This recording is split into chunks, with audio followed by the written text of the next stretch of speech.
जहाज जब डूबने वाला होता है तो हिचकोले खाने लगता है।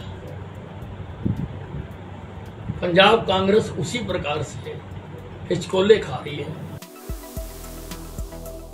सत्ता की लड़ाई, सत्ता की हवस के भूखे लोग आपस में लड़ रहे हैं। और मैंने उनको कह दिया था कि मैं इस्तीफा दे रहा हूं आज। पंजाब में वही हुआ जिसकी आशंका पिछले कई दिनों से जताई जा रही थी। मुख्यमंत्री कैप्टन अमरिंदर सिंह को शनिवार को अपना इस्तीफा देना ही पड़ा, सीएम की कुर्सी छोड़नी ही पड़ी और नवजोत सिंह सिद्धू की गेंद पर आखिरकार कैप्टन को क्लीन बोल्ड होना ही पड़ा। नमस्कार, मैं हूं पुनीत और आप देख रहे हैं अनकट। पंजाब कांग्रेस में सिद्धू और कैप्टन के बीच की खींचतान पिछले कई महीनों से चल रही थी। उसका अंत सीएम कैप्टन अमरिंदर सिंह के इस्तीफे के साथ हुआ। इस्तीफे के बाद कैप्टन अमरिंदर सिंह कांग्रेस आला कमान पर जमकर बरसते नजर आए। सबसे पहले तो आप सुनिए कि अपने इस्तीफे को लेकर अमरिंदर सिंह ने क्या कहा। मेरा फैसला आज सुबह हो गया था। मैंने कांग्रेस प्रेसिडेंट से बात की थी सुबह और मैंने उनको कह दिया था कि मैं इस्तीफा दे रहा हूं आज। शनिवार सुबह से ही पंजाब में सियासी माहौल गरमाया हुआ था। दोपहर होते होते राजनीतिक तापमान अपने चरम पर पहुंच गया था और शाम होते होते अपने अंजाम पर भी पहुंच गया। इस बीच कैप्टन अमरिंदर सिंह राज्यपाल से मिलने राजभवन पहुंचते हैं। उसके बाद राज्यपाल को अपने इस्तीफे वाली चिट्ठी सौंप देते हैं। अपने इस्तीफे वाली चिट्ठी में उन्होंने बस एक लाइन लिखी थी कि मैं मुख्यमंत्री पद और अपने मंत्रिपरिषद के पद से इस्तीफा देता हूं। इस इस्तीफे के बाद अमरिंदर सिंह राजभवन से बाहर आते हैं और वहां मौजूद मीडिया कर्मियों से बात करते हैं।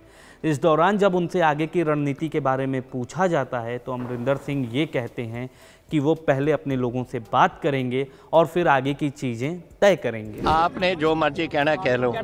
आई कैन ओनली टेल यू कि मैं हूँ, I have the Congress chief minister, I have been 5 minute तक और मैं कांग्रेस पार्टी में हूँ एंड मैं अपने साथियों के साथ बात करूंगा और फिर फ्यूचर कोर्स ऑफ पॉलिटिक्स हम डिसाइड करेंगे। जाहिर सी बात है, बीजेपी से कांग्रेस में आए नवजोत सिंह सिद्धू ने आखिरकार उनकी सत्ता छीन ली, उन्हें सीएम की कुर्सी से उतरवा दिया। ऐसे में कैप्टन की नाराजगी दिखनी स्वाभाविक है। एक प्राइवेट न्यूज चैनल को दिए इंटरव्यू में कैप्टन ने सिद्धू को सीएम मानने से इनकार कर दिया। उन्होंने कहा कि मैं नवजोत सिंह सिद्धू को सीएम नहीं मानूंगा, वह एक बड़ी आपदा है। जब उनको एक मंत्रालय दिया गया वो नहीं चला पाए, वो क्या सरकार चला पाएंगे? मैं उसे स्वीकार नहीं करूंगा। वो एक मंत्रालय भी नहीं चला सकता, सरकार कैसे चलाएगा?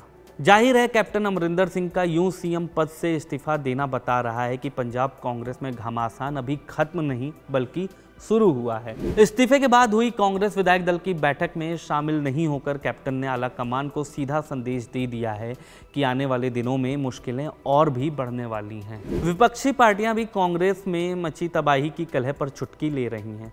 बीजेपी ने कहा कि सिद्धू ने कांग्रेस का बंटाधार कर दिया, तो वहीं आम आदमी पार्टी इसे कुर्सी पर काबिज रहने की लड़ाई करार दे रही है।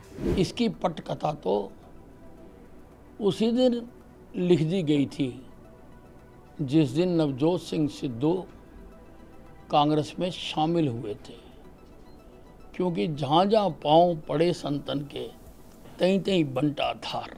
पार्टी की सत्ता की लड़ाई में, कुर्सी की लड़ाई में सबसे ज्यादा नुकसान पंजाब का और पंजाब की आवाम का हुआ है। हमारे सूबे पंजाब की गवर्नेंस और एडमिनिस्ट्रेशन, पूरा प्रशासन स्टैंड स्टिल पे आ गया है, ठप हो गई है सरकार। और बीते कई महीनों से सिर्फ एक सत्ता की लड़ाई, सत्ता की हवस के भूखे लोग आपस में लड़ रहे हैं। नेशनल कॉन्फ्रेंस के नेता उमर अब्दुल्ला ने तो यहाँ तक कह दिया कि पंजाब के हालातों को देखते हुए कांग्रेस अब क्या बीजेपी से लड़ेगी, जब खुद के भीतर जंग छिड़ी हुई है। मुझे लगता है कि जब कांग्रेसी राज्यों के नेता आपस में लड़ने में व्यस्त हैं, तो ऐसे में उम्मीद करना कि कांग्रेस बीजेपी से लड़ेगी ये बहुत ज़्यादा है। जाहिर है पंजाब की सियासत में अभी और भी उतार चढ़ाव आने बाकी हैं और कांग्रेस की चुनौतियां भी बढ़ने वाली हैं। कांग्रेस के भीतर की अंतर्कलह का असर कितना ज़्यादा होगा इसका पता तो चुनाव के नतीजों में ही पता लग पाएगा। फिलहाल देश और दुनिया की खबरों को जानने के लिए देखते रहिए अनकट। शुक्रिया।